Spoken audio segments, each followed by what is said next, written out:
It's actually a 20,000 population That's big. of constituents, and I only have 20 barangays in our town.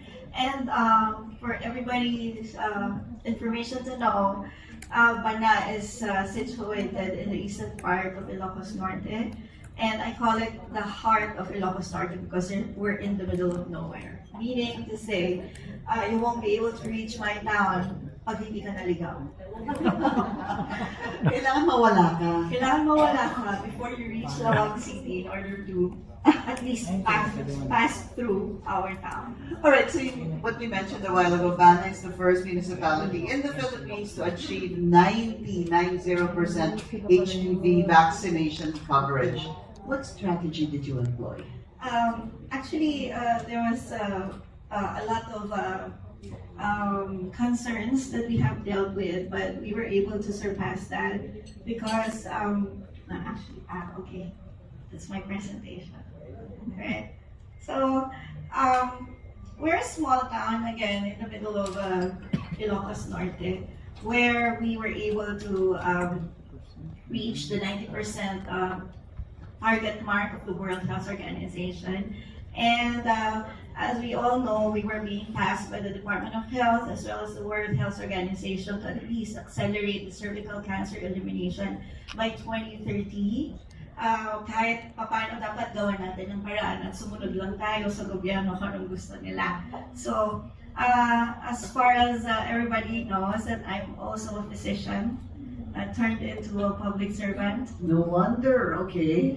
Yes, but a lot of people were asking me, what's your specialty?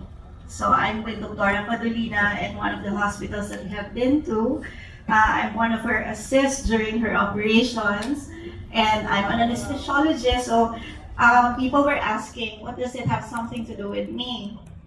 So you said you're an anesthesiologist. Yes, Okay. yeah. So I said nothing. It's just more about the political will that I have managed to assist myself, and at the same time being able to know that when I was a resident in one of the government hospitals that we have here in the Philippines, I have encountered a lot of cases, a lot of women who died with the cases diagnosed with cervical cancer.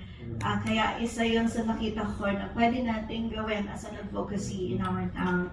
So going into that, we were able to initiate the advocacy since 2022, and we have this thing called as Bana Shield Against Cervical Cancer Program.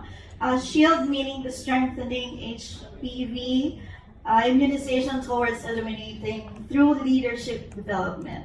So why leadership development? Because we were able to tap a lot of stakeholders like the barangay health workers, the NGOs, even the parents, the school leaders, the farmers itself.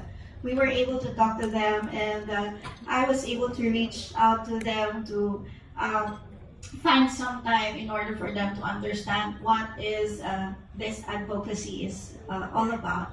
And you can see in the picture that I was the one vaccinating the children in our town.